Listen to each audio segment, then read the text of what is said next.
Next டிசிபிள்ஷிப். நான் இயேசு கிறிஸ்துவுக்கு சீஷனா இருப்பதென்றால் என்ன? Jesus told us not only to go into the world and convert people, but to make them disciples. உலகத்துக்குள்ளே போய் மக்களை நீங்கள் மாற்றுங்கள் என்று மட்டும் சொல்லவில்லை, ஆனால் அவர்களை சீஷராய் மாற்றுங்கள் என்று சொன்னார். If you only convert people, it's like a job half done.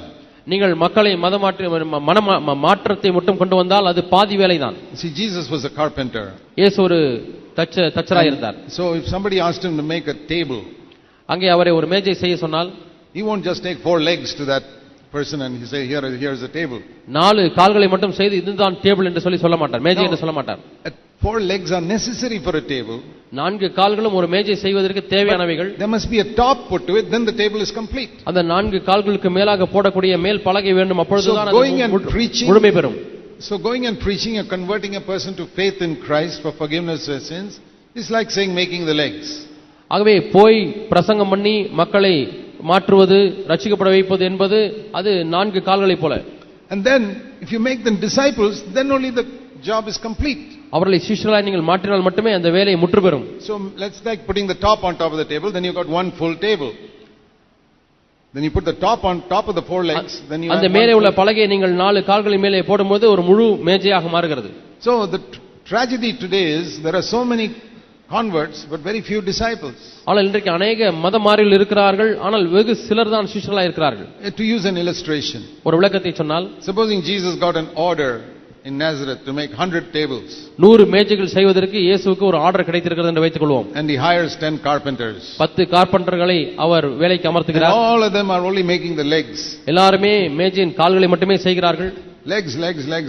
And so many days are going by, they are only making legs. எவ்வளோ நாட்கள் கடந்த பிறகு கூட மேஜையின் கால்களை மட்டுமே செய்து கொண்டிருக்கிறார்கள். Then another carpenter comes. இன்னொரு கார்பெண்டர் வருகிறார். He does not make any legs. அவர் எந்த கால்களையும் செய்வதில்லை. He makes tops. அந்த மேஜை மேலே போடக்கூடிய கட்டையை மட்டும் செய்கிறார்.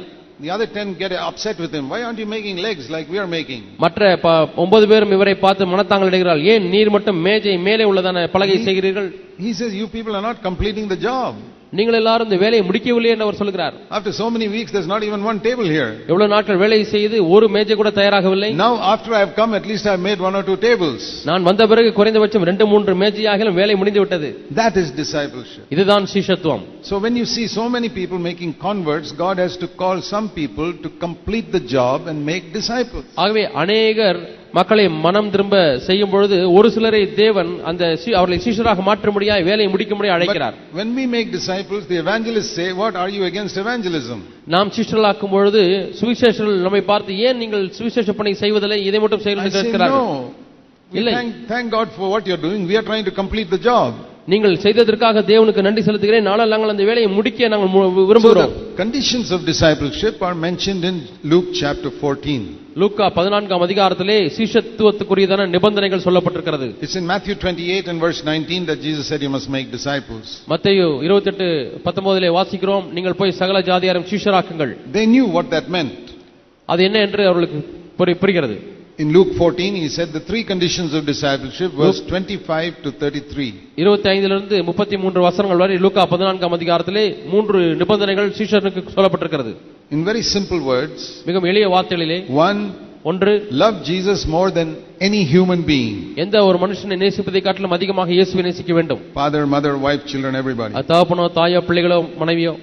Number 2, இரண்டாவது நிபந்தனை, you must die to yourself and your personal choices every day. ஒவ்வொரு நாளைக்கும் உங்களுடைய தனிப்பட்ட தெரிவுக்கோ உங்களுடைய சுயத்துக்கோ நீங்கள் மரிக்க வேண்டும். That is taking up the cross. அதான் சிலுவையை சுமப்பது. Third, மூன்றாவது, love Jesus more than all material things, verse 33. எல்லா பொருளாதார காரியங்களை காட்டிலும் அதிகமாக இயேசுவை நேசிப்பது. So can you say that every so called believer that you have met has fulfilled these 3 conditions? விசுவாசி என்று அழைக்கப்படக்கூடிய ஒவ்வொருவரும் இந்த 3 நிபந்தனைகளை நிறைவேற்றி இருக்கிறார்கள் என்று நீங்கள் சொல்ல முடியுமா?